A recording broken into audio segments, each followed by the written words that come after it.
अस्सलाम वालेकुम। जब से ये कायनात वजूद में आई है, तीन चीज़ें जो हैं वो चार कह सकते हैं आप, जो दुनिया के ऊपर फसाद की जड़ कही जाती हैं। जन, ज़र, ज़मीन और उसमें औलाद को भी शामिल किया जाता है। अगर पूरी इंसानी तारीख़ उठा कर देखें तो इसके वाज़ह सबूत मौजूद हैं कि दुनिया में जितनी भी कत्ल व गारत होती रही है वो ये चार चीज़ें ख़ास तौर पर उसमें मुलव्वस रही हैं। आजकल जो क्राइम हो रहे हैं, बड़े हीनियस क्राइम हो रहे हैं, तो उसमें भी अगर आप देखें तो ये चीज़ें ख़ास तौर पर बड़ी एक अहम वजह साबित होती हैं। अभी रावलपिंडी में एक बड़ा अहम केस चल रहा था। वजीद सवाती, एक ख़ातून जो अमेरिकन नेशनल है, वो अक्टूबर में आई पाकिस्तान। अपना जो एक्स हस्बैंड था रिजवान, उसके साथ उसके कोई जायदाद के मसाइल चल रहे थे, प्रॉपर्टी के मसाइल चल रहे थे, वो सेटल डाउन करने के लिए वो आई। और जिस दिन वो आई इस्लामाबाद एयरपोर्ट पे, और रिजवान ने उसको रिसीव किया और उसके बाद शाम को फिर वो गायब हो गई। उसके भाई ने थाना मुरगा में मुकदमा दर्ज कराया, शक का इज़हार जो था वो नामज़द किया रिजवान को, और पुलिस ने उससे तफ्तीश की करती रही। पिछले CPO थे हसन यूनुस, जो आज का इस्लामाबाद में IG हैं, लेकिन मुलज़म बड़ा होशियार, बड़ा चालाक था। वो ख़ुद अपने रिश्तेदारों को भी कहता रहा कि कोई ज़रूरत नहीं है ज़मानत करवाने की या किसी तरफ से कुछ कहने के लाने की, पुलिस को अपना काम करने दें। पुलिस ने क्या काम किया इसकी तो मुझे नहीं समझ, लेकिन एक बात मेरे लिए हैरत अंगेज़ ज़रूर है कि हमारे यहाँ ये आम कल्चर है कि किसी के ख़िलाफ़ एक एप्लीकेशन आती है तो उसमें भी पुलिस जो मुश्तबा लोग होते हैं उनको थानों में बैठा लेती है। और ख़ास तौर पर अगर कोई नामज़द हो, खा वो 107, 151 ही क्यों ना हो, पुलिस उनको बाकायदा अरेस्ट करती है छोटे छोटे मुकदमों में, छोटी छोटी बातों में। लेकिन एक मर्डर केस जिसमें एक अमेरिकन नेशनल ख़ातून पाकिस्तानी नियाद शामिल थी और एक्सपेक्टेड था कि उसको मार दिया गया या अगवा कर लिया गया, उसके मुल्ज़म को पुलिस ने बाकायदा अरेस्ट नहीं किया, शामिल तफ्तीश रखा।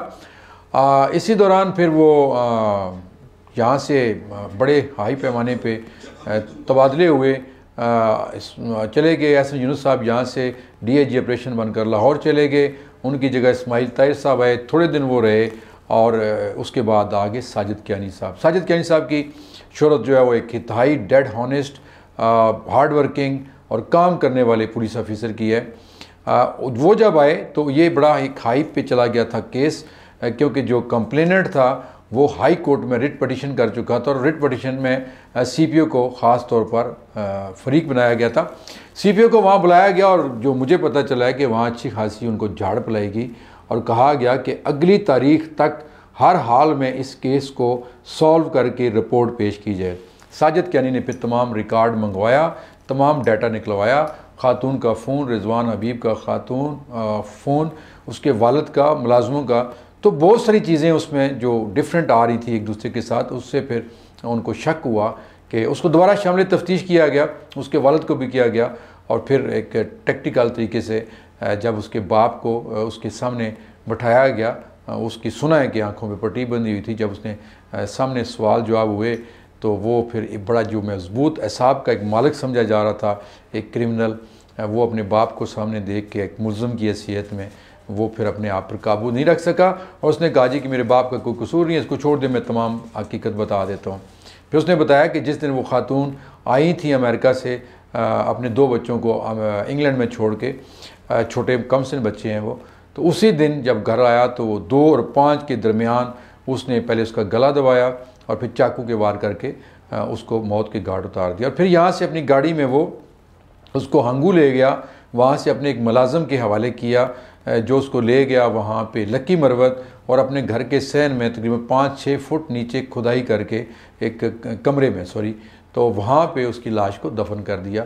ये उसने जब इंकशाफ किया तो फिर पुलिस यहाँ से लक्की मरवत गई और वो लाश बरामद कर ली गई है। उसके जो इस्तेमाल में जैकेट थी, जो फ़ोन था और कुछ और चीज़ें थी, वो भी बरामद कर ली गई हैं। और इस वक्त वो लाश जो है वो अब तक जो इतलात हैं वो एक सरकारी अस्पताल की मोर्चरी में पड़ी हुई है। पुलिस का ये कहना है कि किसी ने रब्ता नहीं किया कि इसको दफनाने के लिए उसके लवाकिन में से। अगर अमेरिका से कोई उनके लवाकिन रब्ता करते हैं या किसी और जगह से, तो उनकी मंशा के मुताबिक ये डेड बॉडी उनके हवाले कर दी जाएगी। ये केस एक पेचीदा केस था जिसको पुलिस ने ख़ास तौर पर साजिद कियानी साहब ने, राना अब्दुल वहाब एसपी ने और पिंडी के एक बड़े काबल ऑफिसर डीएसपी सैयद एजाज हुसैन शाह जो डीएसपी सिविल लाइन लगे हुए हैं, बहुत अरसा उन्होंने पिंडी में गुजारा है एज एसएचओ और बड़े काबल ऑफिसर समझे जाते हैं। दोनों भाई हैं, दोनों डीएसपी हैं और एजाज शाह का भी इसमें बड़ा अहम किरदार रहा है तफ्तीश के हवाले से। लेकिन मैं एक बात यहाँ कहना चाहूँगा कि इससे पीछे जो लोग तफ्तीश कर रहे थे वो क्यों मुलज़म तक नहीं पहुँच सके।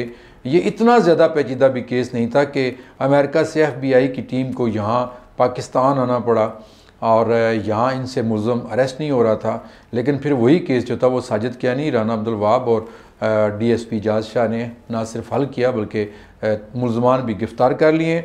इस वक्त तक 3 मुलज़म गिरफ़्तार हैं, रिजवान, उसके वालिद और उनका वो मुलाजम जो डेड बॉडी को लेकर लकी मरवत गया था। ये हमारे माशरे की बड़ी बदकिस्मती है कि प्रॉपर्टीज़ और पैसों के लालच में इंसानी खून जो है वो आए रोज़ बहाया जाता है। जड़वा शहर में हर रोज़ तरह की मिसालें आती हैं। ये किस लिए इसलिए ज़्यादा हाईलाइट हुआ कि ज़रा इसमें एक अमेरिकन नेशनल खातून थी और वो गायब हो गई थी। उसकी कोई न तो डेड बॉडी मिल रही थी ना ही उसको वता पता मिल रहा था। लेकिन बहरहाल पुलिस ने इस पे अपना काम किया है, मौजूदा CPO ने, उसकी टीम ने, और मुलज़म को अरेस्ट कर लिया। लेकिन उन लोगों ने जिन्होंने गफलत की पिछले 2-3 महीने जो नाकाम रहे, उन लोगों के ख़िलाफ़ ज़रूर महकमाना कार्रवाई होनी चाहिए।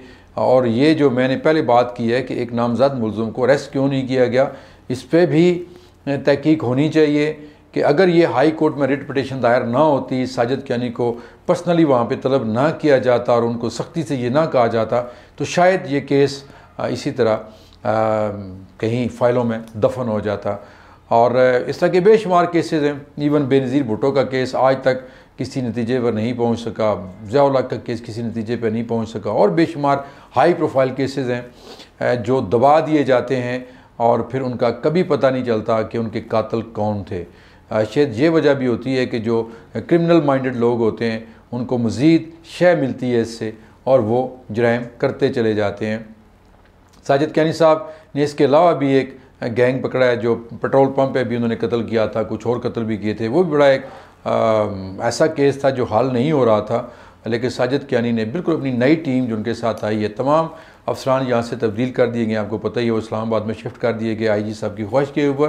तो ज़रा मुश्किल हालात समझे जा रहे थे साजिद कियानी के लिए, लेकिन उन्होंने बड़ा अच्छा काम किया। ये 2-3 केस जो उन्होंने पकड़े हैं, इससे साबित होता है कि पुलिस अगर काम करना चाहे तो मुश्किल से मुश्किल केस भी ज़रूर हल होता है। बदकिस्मती हमारे माशरे की कि ये जो मैंने स्टार्ट लिया था कि जन, ज़र और ज़मीन, ये ऐसी चीज़ें हैं जो हमारे जैसे जो थर्ड वर्ल्ड कंट्री है इसके अंदर बहुत ज़्यादा कत्ल और लड़ाई और झगड़े इनका बायस बन रहा है, जिसकी वजह से अदालतों में बेताशा रश है। 21 लाख से ज़ायद केस बताए जा रहे हैं जो पेंडिंग पड़े हुए हैं और लोग इंसाफ के लिए घूम रहे हैं। हुकूमत को इस हवाले से कुछ सख्त पॉलिसी अपनानी पड़ेगी और इस तरह के जो केसेस हैं, जो पेचीदा केसेस होते हैं, उनके लिए ख़ास टीमें होनी चाहिए, एक्सपर्ट लोग होने चाहिए, ताकि ये नाकामी का जो एक ख़दशा होता है वो, और उसकी वजह से जो बदनामी होती है, एक अमेरिकन नेशनल खातून थी इसलिए अमेरिका में भी अखबारात में चैनल्स पे आया। तो फिर ये कहूँगा कि ये लालच, ये प्रॉपर्टी, ये ज़मीनें, ये ज़र, ये ज़मीन, क्या कहा जा सकता है, लेकिन ये ज़िंदगी का लाजमी हिस्सा भी हैं। अल्लाह ताला मुझे, आपको, हम सब को अपने हिफ्ज़-ओ-मान में रखे। अपना ख्याल रखिएगा। अल्लाह हाफ़िज़।